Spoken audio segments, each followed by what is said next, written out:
Imagine standing under a night sky, so vast, so infinite, that you can barely comprehend your own existence beneath it.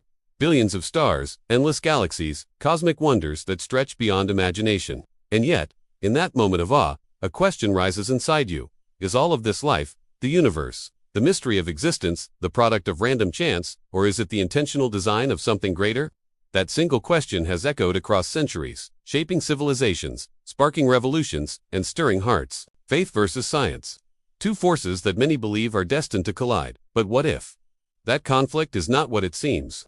What if, hidden within the very tension, lies a secret alignment, one that reveals something much deeper about who we are and why we are here? Tonight, I want to take you on a journey, not just through history or theology, not just through laboratories and telescopes, but through the very fabric of reality itself. We're going to peel back the layers of this supposed conflict, and as we do, you will discover connections that are rarely spoken of, patterns that have been overlooked, and mysteries that bind faith and science together in ways that might just change how you see both forever. Stay with me, because what we're about to uncover may shake the way you think about the stars, about God, about life itself. Let's begin with the common perception that science deals in facts, data, evidence, measurable truth, while faith is about belief, unseen realities, trust in something beyond the physical. On the surface, these appear to be opposites, one rooted in reason, the other in mystery. But the deeper you go, the more that boundary begins to blur. Take, for example, the birth of modern science itself. Many people forget that some of the greatest scientific minds in history, Newton, Galileo, Kepler, Pascal, were not enemies of faith, but believers who saw science as a way to uncover the fingerprints of God. They did not study the stars to replace the divine, but to glorify Him. And yet, centuries later, others began to claim that science had disproved faith. But here's the hidden truth: science never disproved God. What happened instead was a cultural shift, a rewriting of the narrative, one that told us that faith and reason must always stand apart. But was that story true? Or was it planted for another reason? Think about the Big Bang, a massive explosion of time, space, and energy that began the universe. To many scientists, this was the ultimate proof of a natural, godless beginning. But pause here. Did you know that before the Big Bang theory gained traction, most scientists actually believed the universe was eternal, with no beginning? And yet, faith, particularly the Bible, had been declaring for millennia that the universe had a beginning. That time itself had a first moment when God spoke and light burst forth. When the Big Bang theory was first proposed by Georges Lemaître, a Catholic priest and physicist, it wasn't embraced with joy. Many scientists resisted it because it sounded uncomfortably close to Genesis. What science thought was pushing faith aside was actually walking right into its shadow. And this is just the beginning of the mysteries we'll uncover tonight. But the next part will surprise you even more. Consider DNA, the very code of life. A spiral ladder of information so precise, so intricate, that a single cell in your body carries more instructions than thousands of encyclopedias. Science tells us this information arose through chance, mutation, and natural selection.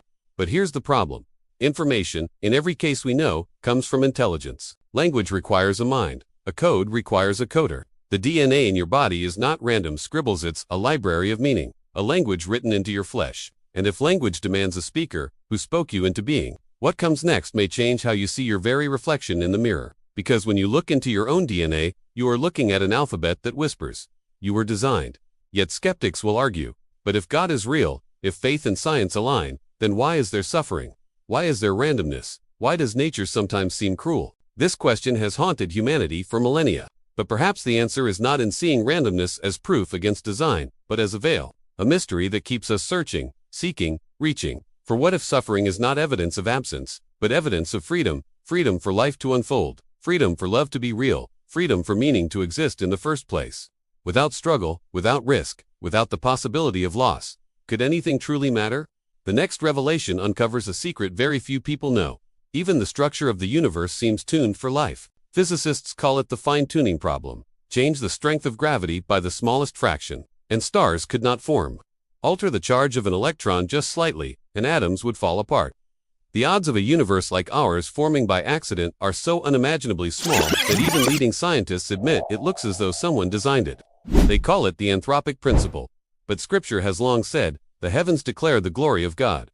Could it be that the universe is not just random, but a message? A cosmic canvas painted to stir wonder, to make us ask the very questions we are asking right now. And yet, the story does not end there. Travel back to ancient civilizations, the Egyptians, the Babylonians, the Mayans, and you will see that their myths, though wrapped in layers of symbolism often spoke of creation, emerging from chaos of divine beings shaping the cosmos of humanity given purpose from above. Were these merely primitive attempts to explain the unknown, or were they distorted echoes of a truth too ancient to be ignored? Faith whispers that we are children of God. Science whispers that we are stardust. But what if both are true? What if the very atoms in your body were forged in the heart of ancient stars? And yet, beyond the stars, a greater hand was guiding the process, ensuring that dust would one day breathe and call out to its maker.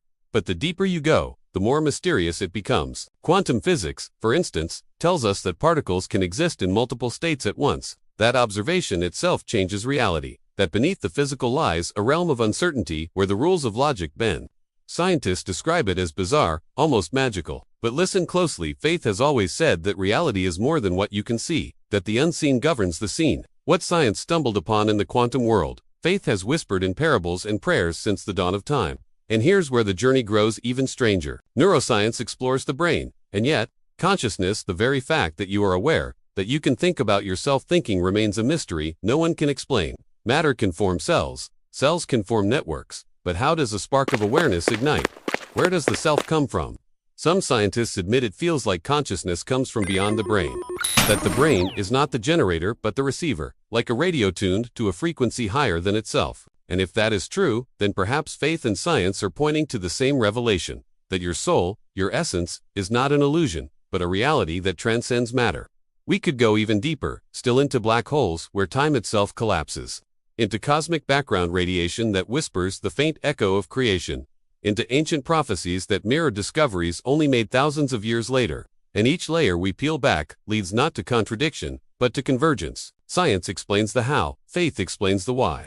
Science reveals the mechanics, faith reveals the meaning.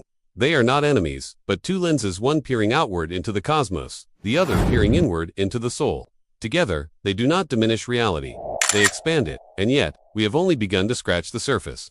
The next question we must face is not simply whether faith and science align, but what that alignment means for you, right now, in this very moment. Because if the universe is tuned for life, if your DNA is coded with intention, if consciousness points beyond matter, then your existence is not an accident. You are part of a story written into the stars, a narrative older than galaxies, and still unfolding within you. But where that story leads, and what hidden mysteries still lie beyond the veil, are secrets we have only begun to uncover. So stay with me, because the next revelation may change not only how you see science, not only how you see faith, but how you see yourself in the vast, mysterious tapestry of existence.